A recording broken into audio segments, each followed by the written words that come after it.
유대인의 지에서 탈무드에 보면 이런 이야기가 있습니다. 한 로마인이 어느 유대 랍비에게 와서 퉁명스럽게 물었습니다. 당신들은 무슨 일이 생기든지 그저 하나님만 찾는데 원 세상에 하나님이 어디 있단 말이요? 하나님이 있는 것을 알려주시오.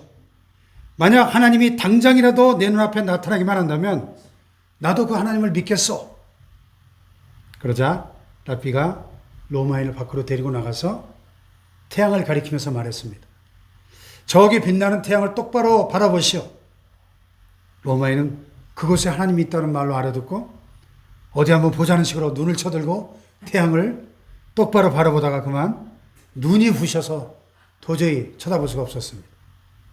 그래서 볼면서로 아니 이곳에 세상에 누가 태양을 똑바로 쳐다볼 수 있는 사람이 있단 말이요? 하고 호통을 쳤습니다. 그랬더니 랍비가 이렇게 말했습니다. 당신이 만일 하나님이 만드신 그 많은 것들 가운데 하나인 태양도 볼 수 없다면 어떻게 위대하신 하나님을 한눈에 보겠다는 거요? 그렇죠.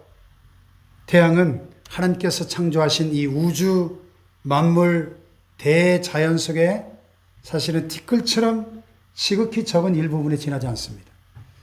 우리 지구에서 볼 때 태양이 어마어마한 별이지만 보통 태양과 지구의 크기를 비교할 때 농구공 옆에 탁구공을 갖다 놓은 걸로 이렇게 비교를 하거든요. 그러니까 거의 100배 이상 크거든, 지구보다 태양이. 엄청난 별이죠. 그런데 저 우주 공간으로 들어가 보면 천문학자들이 발견해낸 걸 보면 이 태양보다 100배, 1000배, 만배, 100만배, 1000만배, 1억 배 이상 큰 별들이 수두룩합니다. 공간에. 태양보다. 그러니까 그런 별들하고 비교해보면 태양은 정말 점 하나에 지나지 않습니다. 그래서 어떤 분이 이렇게 말했어요. 하나님께서는 대자연을 통해서 당신의 솜씨를 나타내셨고 예수 그리스도의 구속의 역사를 통해서 당신의 마음을 나타내셨다. 아멘. 아멘. 과연 대자연을 바라보고 있노라면 우리가 창조주 하나님의 그 솜씨가 얼마나 위대한지 감탄하지 않을 수가 없죠. 어제 그제 날이 계속 흐리고 비가 오고 그랬는데 오늘은 전형적인 가을 날씨로 흰 구름 사이사이로 파란 가을 하늘이 마치 물감을 칠해놓은 것처럼 청명하고 아름다웠습니다. 그 하나님의 무한하신 솜씨로 창조하신 그 광활한 하늘을 바라보고 있노라면 그것으로부터 세미한 하나님의 음성이 들려오는 듯합니다. 그 파란 베일이 스르르 열리면서 새로운 세계가 금방이라도 눈앞에 펼쳐질 것 같은 그런 생각이 듭니다. 창세기에 보면 창조의 넷째 날에 하나님은 하늘의 해와 달과 별들을 말씀으로 창조하셨죠. 그리고 그들에게 낮과 밤을 밝히는 빛의 임무를 맡기셨습니다. 하늘은 해와 달과 별들이 사는 집이요. 또 비와 눈과 우박과 번개의 창고다. 욥기 38장에 그렇게 문학적으로 묘사를 했죠. 또한 하늘은 존귀하신 하나님의 보좌요, 하나님의 일터요, 또 하나님은 구름으로 당신의 수레를 삼으시고 바람으로 날개 삼아 하늘을 왕래하신다고 시편 18편에 노래하고 있습니다. 하나님은 밤하늘에 빛나는 무수한 별들을 이용해서 아브라함과 언약을 맺으시기도 했고 또 아름다운 일곱 빛깔 무지개를 증표로 삼아서 홍수 후에 노아와 그의 후손에게 사랑의 영원한 언약의 증표로 삼기도 했죠. 또 신약에 와서 스데반 집사는 돌에 맞아 순교하기 직전에 하늘이 열리고 예수께서 하나님 우편에 서신 것을 보았다고 외쳤죠. 사도 요한도 하늘의 열린 문을 보았다 그랬고 새하늘과 새 땅과 새 예루살렘을 보았다고 증언하고 있습니다. 또 바울 사도도 자신이 14년 전에 셋째 하늘에 이끌려 갔다 왔었다는 것을 조심스럽게 고린도교 성도들에게 간증하고 있습니다. 그래서 하늘을 우리가 언제나 볼 수 있는 저 하늘, 보통 우리가 말하는 하늘, 그 하늘 외에 또 다른 하늘들이 있는 것을 알 수 있죠. 고대 히브리인들의 우주관을 보면 하늘에는 세 가지 하늘이 있는데, 첫째 하늘은 방금 제가 이야기한 우리가 늘 보는 저 하늘, 구름이 떠다니고 새들이 날아다니고 또 천둥과 번개가 치는 이 지구를 둘러싸고 있는 이 대기권, 이 첫째 하늘입니다. 둘째 하늘은 해와 달과 별들이 있는 저 무한대의 광활한 우주 공간을 말하고요. 셋째 하늘은 그 무한대 우주 공간 너머에 하나님이 계시는 영적인 공간, 하나님의 보좌가 있고 새 예루살렘이 있는 곳, 천국입니다. 할렐루야. 그리고 이 모든 것이 바로 저와 여러분을 위해서, 우리 인생들을 위하여 하나님이 만들어 놓으신 것이라는 사실을 깨닫게 될 때 참으로 감격하고 놀라지 않을 수 없는 것이죠. 할렐루야. 그래서 시편 8편에서 다윗이 이 창조의 신비를 이렇게 노래했죠. 여호와 우리 주여, 주의 이름이 온 땅에 어찌 그리 아름다운지요. 주의 영광이 하늘을 덮었나이다. 주의 대적으로 말미암아 어린아이들과 젖먹이들의 입으로 권능을 세우시며 이는 원수들과 보복자들을 잠잠하게 하려 하심이니이다. 주의 손가락으로 만드신 주의 하늘과 주의 베풀어 드신 달과 별들을 내가 보니 사람이 무엇이기에 주께서 그를 생각하시며 인자가 무엇이기에 주께서 그를 돌보시나이까. 그를 하나님보다 조금 못하게 하시고 영화와 존귀로 관을 씌우셨나이다. 아멘. 주의 손으로 만드신 것을 다스리게 하시고 만물을 그의 발 아래 두셨으니 곧 모든 소와 양과 들짐승이며 공중의 새와 바다의 물고기와 바닷길에 다니는 것이니이다. 여호와 우리 주여, 주의 이름이 온 땅에 어찌 그리 아름다운지요. 할렐루야. 아멘. 어디에서 보나 대자연은 너무 아름답습니다. 저는 특히 저 남쪽 바다를 참 좋아하는데요. 그래서 거제도, 통영 일대, 남해바다, 한려수도 해상국립공원을 참 좋아합니다. 참 기회가 있을 때마다 여러 번 많이 가봤지만은 언제 가봐도 망망한 바다 위에 그림처럼 떠있는 그 섬들을 바라보고 있느라면 마치 꿈결 속을 거니는 듯한 황홀한 느낌을 갖게 되고 저절로 감탄하지 않을 수 없죠. 오늘 본문 이 시편 113편을 노래했던 시편 기자도 아마 그런 그 대자연이 주는 감동을 느끼면서 이 시를 쓰지 않았나 싶습니다. 그래서 1절로 3절을 다시 한번 읽어볼까요? 시작. 할렐루야. 여호와의 이름을 종들아 찬양하라. 여호와의 이름을 찬양하라. 이제부터 영원까지 여호와의 이름을 찬송할지로다. 해 돋는 데서부터 해 지는 데까지 여호와의 이름이 찬양을 받으시리로다.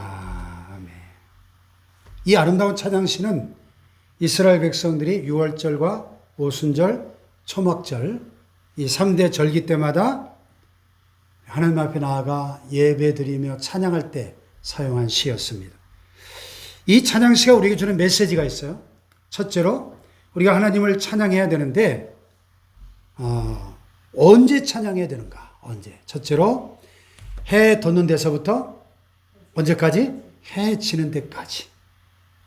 아침부터 저녁까지 온종일 하나님을 찬양하라 하는 말씀입니다.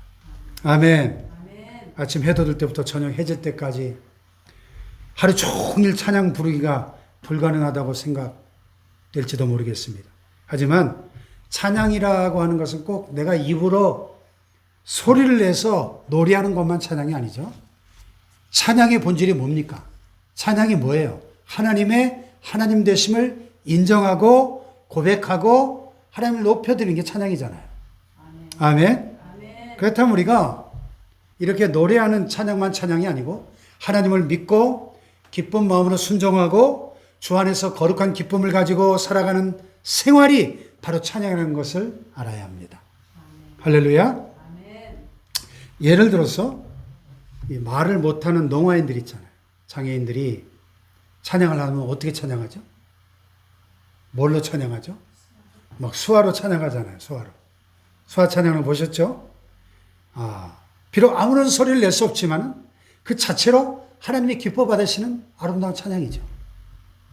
또 어떤 수술 환자는 입과 코에 호스가 막 꽂혀 있기 때문에 찬양을 하고 싶은데 할 수 없으니까 손가락 끝으로 눈빛으로 찬양하는 그런 경우도 있을 수 있죠. 찬양이 꼭 입을 열어서 소리를 내야만 하시는 것이 아니다는 거죠. 주님께 감사하는 마음을 가지고 기쁘게 살아가는 모든 순간순간이 곧 훌륭한 찬양이 될 수 있는 것입니다. 아멘. 할렐루야. 아멘. 어떤 한 자매가 바닷가를 거닐다가 이 파도 소리, 이 자연의 소리는 참 힐링이 되잖아요. 너무 행복하고 감사했어요. 주님의 은혜가 너무 감사했어요. 주님께 뭔가 감사하다는 표시를 하고 싶었습니다. 주님께 사랑한다고 고백하고 싶었습니다. 근데 너무 감동한 나머지 입이 열리질 않았어요. 그래서 그 자매가 그 자리에 쪼그리고 앉아가지고 모래를 한 움큼 가슴에 끌어놨습니다. 그리고 주님께서 만드신 그 모래 하나 하나리 모두가 너무 사랑스러웠어요. 그 자매는 주님이 만드신 그 모래를 쓰다듬어 준다면 주님이 참 기뻐하시리라고 확신한 겁니다. 자, 이 자매가 모래 한 움큼을 끌어모아 가슴에 안고 모래를 쓰다듬어 주는 이 행위야말로 어떤 찬양보다 훌륭한 찬양이었을 것입니다. 아멘. 할렐루야. 아멘. 우리가 어떨 때는 집에 있을 때나 또 차 타고 갈 때나 또 사무실에서 일 볼 때 또 책을 볼 때 마음껏 막 소리내서 찬양하고 싶을 때가 있습니다. 또 어떨 때는 조용한 밤속에 혼자 성경을 읽다가 은혜를 받고 찬양을 막 부르고 싶을 때도 있습니다. 근데 그럴 때 뭐 큰 소리로 찬양할 수 없잖아요. 그럴 때는 마음으로 부를 수 있습니다. 영으로 부를 수 있습니다. 제가 1992년 12월 31일 마지막 날 비행기를 타고 미국 유학길에 올랐는데요. 비행기를 14시간을 타고 가면서 워싱턴까지 타고 가면서 난생 처음 태평양 바다를 건너가면서 이야, 비행기 차창 밖으로 보이는 태평양 바다가 얼마나 크고 넓은지, 야, 진짜 태평양 넓더라고요. 그 비행기로, 그 빨리 날아가는 비행기로 7시간, 8시간 가도 끝이 없어요. 계속 바다야, 계속. 야, 그래서 비행기 위에서 태평양 바다를 내려보면서 속으로 제가 막 찬양을 불렀죠. 주 하나님 지으신 모든 세계, 내 마음속에 그리워볼 때. 이 창조주의 위대하심을 정말 깊이 감동하면서 속으로 찬양을 불렀어요. 할렐루야. 이와 같이 진정 은혜 받은 성도들은 하루 종일 찬양 속에 살아가게 됩니다. 할렐루야. 사랑하는 여러분, 해 돋는 시간부터 해 지는 시간까지 찬양으로 살아가시기를 축복합니다. 아멘. 이탈리아의 아시시의 성자였던 12세기의 성자 프란시스는 요래 아침에 새소리를 들으면서 그 새들을 향해 이렇게 말하곤 했답니다.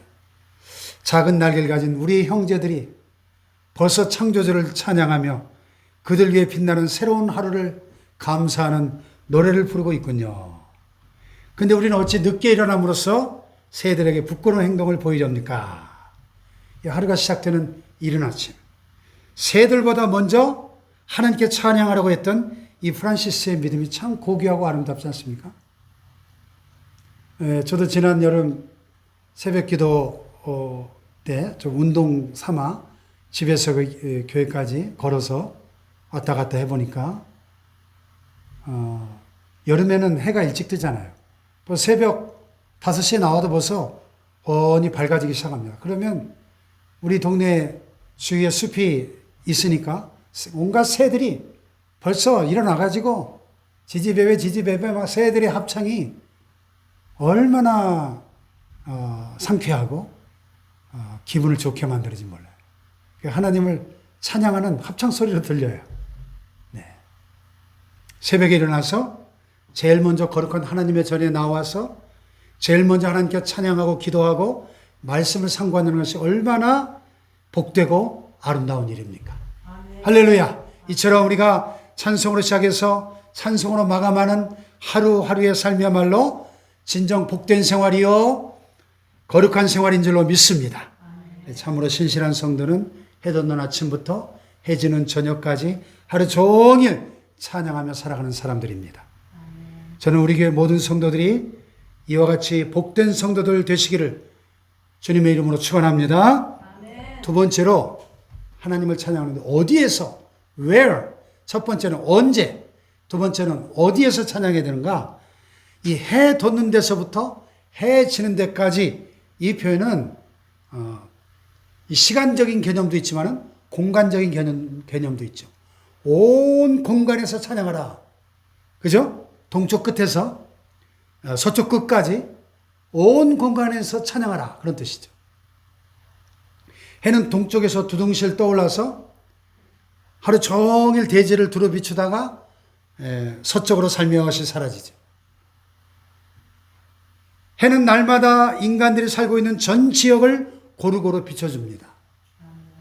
그러므로 해 돋는 데서부터 해 지는 데까지 여호와 이름이 찬양을 받으시리로다. 이 말씀은 이 지구상의 전 지역에 살고 있는 전 인류로부터 하나님은 찬양 받으실 뿐이다. 그런 뜻입니다. 할렐루야. 또 전 인류가 열방이 하나님을 찬양해야 된다. 그런 말씀입니다. 아멘. 왜냐하면 우리 하나님의 섭리가 이 온 우주 공간 안에 미치지 않는 것이 없기 때문이죠. 할렐루야. 따라서 해 돋는 데서부터 해 지는 데까지 모든 민족과 열방이 하나님을 찬양해야 되겠지만은 특별히 우리 성도들은 해 돋는 데부터 해 지는 데까지 어느 지역, 어느 장소에 있든지 간에 하나님을 찬양해야 될 줄로 믿습니다. 할렐루야. 그래서 예배당 안에서만 찬양할 것이 아니라 가정에서도 직장에서도 거리를 가다가도 차를 타고 운전할 때도 하나님을 찬양해야 될 줄 믿습니다. 할렐루야. 다윗왕은 목숨을 부지하기 위해서 피난하던 도중 동굴 안에서도 하나님을 찬양합니다. 바울은 복음을 전하다가 억울하게 감옥에 갇혀서 매를 맞고 피를 철철 흘리면서도 한밤중에 하나님을 찬양합니다. 할렐루야. 이처럼 신앙인들에게 있어서 찬양할 장소가 따로 정해져 있는 것은 아닙니다. 해 돋는 데서부터 해 지는 데까지 모든 장소가 다 하나님을 찬양해야 할 장소다 하는 것입니다. 할렐루야. 물론 때와 장소와 상황에 따라 찬양의 내용이 달라질 수는 있죠. 우리가 재작년 딱 2년 됐네요. 성지순례 갔을 때 현지에서 찬송을 불렀는데 얼마나 은혜스러웠어요. 주기도문 교회 가가지고 주님이 제자들에게 주기도문 가르치신 그 자리에 가가지고 하늘에 계신 아버지 부를 때 막 감격스러웠잖아요. 그죠? 또 베들레헴에 있는 목자들의 들판교회에서 저들밖에 우리 그 노엘 부를 때 참 황홀했죠. 안 간 사람이 배가 좀 아파야 다음에 가겠죠. 네. 또 갈릴리 바다 위에 배를 타고 건너면서 어저께나 오늘이나 풍랑이는 바다 위로 걸어오시고 찬송 부를 때 참 감격스러웠죠. 네. 하지만 이런 특별한 장소뿐만 아니라 우리가 초상집에 가서 또 어려움을 당한 성도들의 가정을 방문해서 찬송을 부를 때 우리가 때로 참 그 상황에 맞는 찬송이 얼마나 감격스럽고 또 위로가 됩니까? 우리에게는 어느 때 어느 장소에서라도 거기에 적합한 찬송이 있다는 건 참 감사한 일이죠. 그래서 때와 장소에 따라 거기에 맞는 찬송을 택해서 부를 수 있는 훈련이 우리 성도들에게 꼭 필요합니다. 예. 저는 참 한 가지 감사한 거는 이 찬양이나 찬송가 가사를 거의 1절부터 4절까지 안 보고 거의 다 외울 수 있는 그런 좀 은혜를 주셨어요. 그래서 거의 제가 알고 있는 그 멜로디를 모르지 않는 찬송가 빼고는 멜로디를 아는 찬송가는 거의 1절부터 4절까지 가사를 안 봐도 거의 다 부를 수가 있습니다. 예. 제가 원래 외우는 걸 잘하고 또 노래가 붙어 있는 거는 제가 줄줄줄줄 거의 다 외웁니다. 사실 찬송가 책을 펼치지 않아도 언제 어디서 어디를 뭘 하든지 내가 찬양을 하고 싶을 때 딱 떠오르는 멜로디가 있으면 그냥 부를 수 있어요. 네. 감사하죠. 어느 교회 성도들이 100일 잔치를 하는 성도가 초청을 받았는데 마침 담임 목사님이 피치 못할 사정으로 참석을 못해서 성도 중에 한 사람이 예배를 인도해야 됐습니다. 서로 예배 인도하는 걸 미루다가 결국 제일 나이 많은 집사님이 사회를 맡게 됐는데 무슨 찬송을 불러야 될지 이거 100일 잔치 이 예배를 인도해 본 적이 있어야 말이죠. 그래가지고 한참 고민하다가 이게 100일 잔치니까 어린아기에 관계된 찬송을 불러야 되겠다. 찬송가 109장을 부르자 그랬습니다. 고요한 밤 거룩한 밤 아기 잘 떠잔다. 1절은 그래도 괜찮았어요. 근데 2절 가서 왕이 나셨도다. 그러니까 갑자기 일동이 와 하고 웃음을 터뜨리고 끝내 찬송을 멈추고 말았다는 얘기입니다. 어쨌든 우리 신앙인들은 해 돋는 데서부터 해 지는 데까지 어떤 장소에든지 하나님을 찬송해야 될 줄 믿습니다. 어떤 악조건의 장소라도 하나님을 찬송하는데 부적당한 장소는 없다는 겁니다. 저희 지하 교회, 북한의 지하교회 성도들 예배드리는 걸 영화에서 본 적이 있는데요. 지하교회 성도들 어떻게 찬양 부를까요? 예?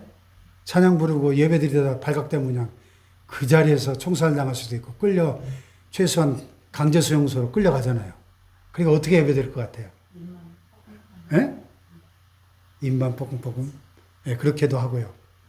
이불을 확 뒤집어 쓰고, 예? 이불을 확 뒤집어 쓰고 소리가 새어나가지 않게 이불 속에서 그렇게 부르기도 하고. 아무도 모르는 깊은 산속, 동굴 속에 모여가지고 그렇게 또 예배드리기도 하고 그러더라고요. 조용히 소리가 새어나가지 않게 허밍으로도 부르기도 하고.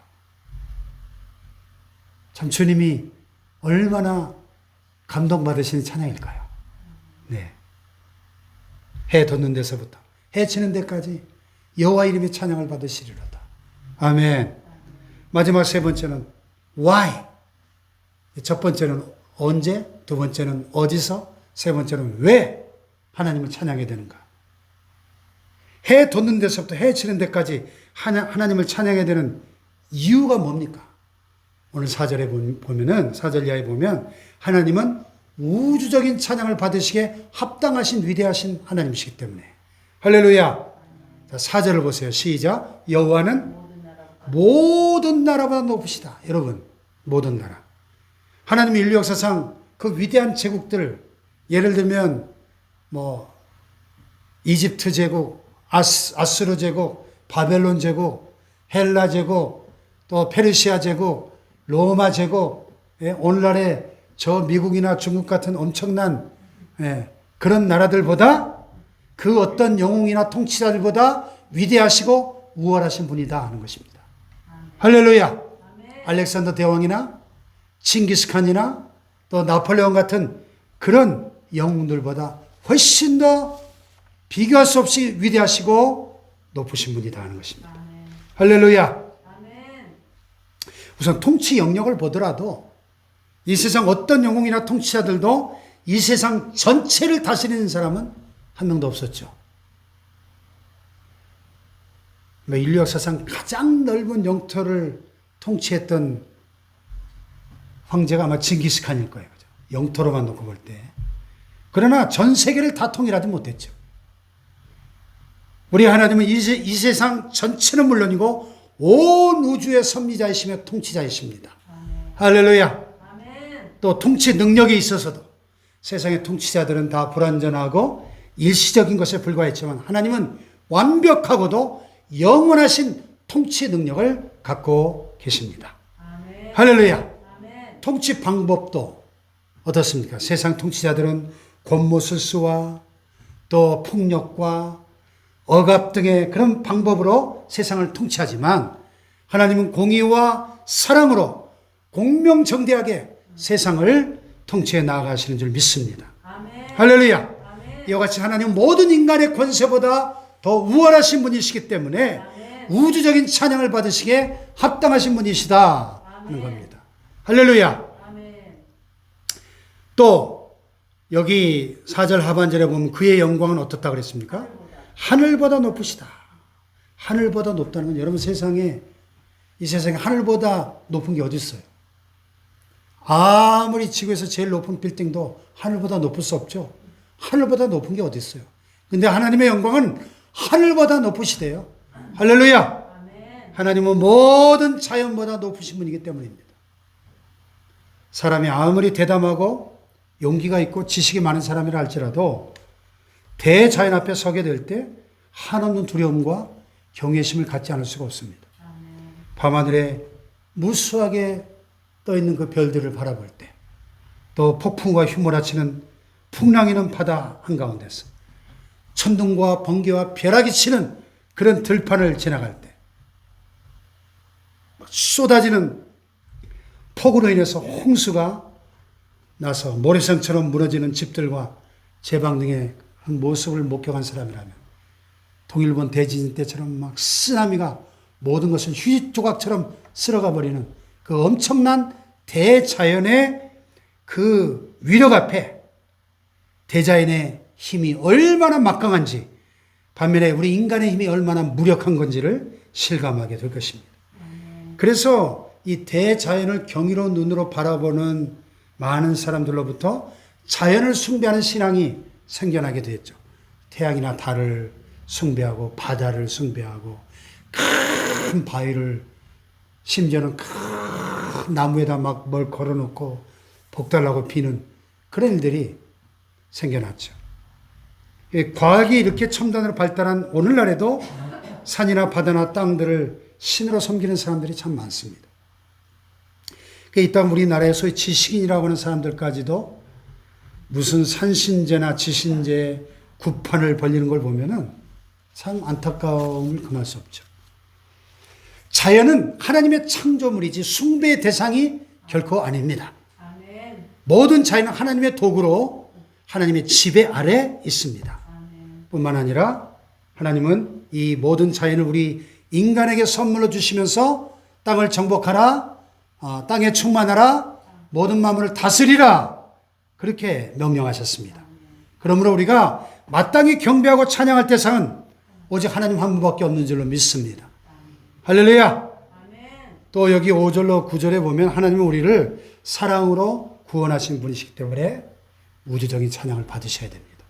5절로 9절 시작. 여호와 우리 하나님과 같은 이가 누구리요? 높은 곳에 앉으셨으나 스스로 낮추사 천지를 살피시고 가난한 자를 먼지더미에서 일으키시며 궁핍한 자를 거름더미에서 들어세워 지도자들 곧 그의 백성의 지도자들과 함께 세우시며 또 임신하지 못하던 여자를 집에 살게 하사 자녀들을 즐겁게 하는 어머니가 되게 하시는도다.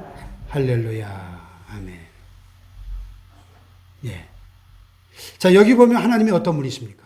5가지로 나타나. 첫째로 6절에 보면 스스로 낮추사, 스스로 겸비하시는 분이시고, 또 7절에 보면 가난한 자를 먼지더미에서 일으키셔서 높여주시는 분이시고, 또 6절에 보면 하반절에 천지를 살피시는 분이시고, 또 9절에 보면 임신하지 못한 여자를 집에 살게 하시는, 불가능을 가능케 하시는 하나님이시고, 또 9절에 보면 자녀들 즐겁게 하는 어머니가 되게 하시는도다. 즐거움을 주시는 분으로 그렇게 나타나 있습니다. 하늘의 영광을 버리고 이 땅에 내려오신 예수 그리스도의 생애야말로 이 말씀을 그대로 이루어 주신 줄 믿습니다. 예수님께서 우리를 구원하시기 위해서 십자가에 돌아가신 그 사건이야말로 하나님이 우리를 얼마나 사랑하시는가를 분명하게 보여주신 놀라운 사건이었습니다. 할렐루야. 그러므로 우리가 어찌 하나님을 찬양하지 않을 수가 있겠습니까? 사랑하는 여러분, 우리 모두 해 돋는 데서부터 해 지는 데까지 모든 시간 속에서, 모든 장소와 공간 속에서, 모든 열방이 이 우리를 사랑하신 하나님의 그 위대하심과 하나님의 그 크신 구원을 찬양하는 저와 여러분의 삶이 되기를 주님의 이름으로 축복합니다. 할렐루야.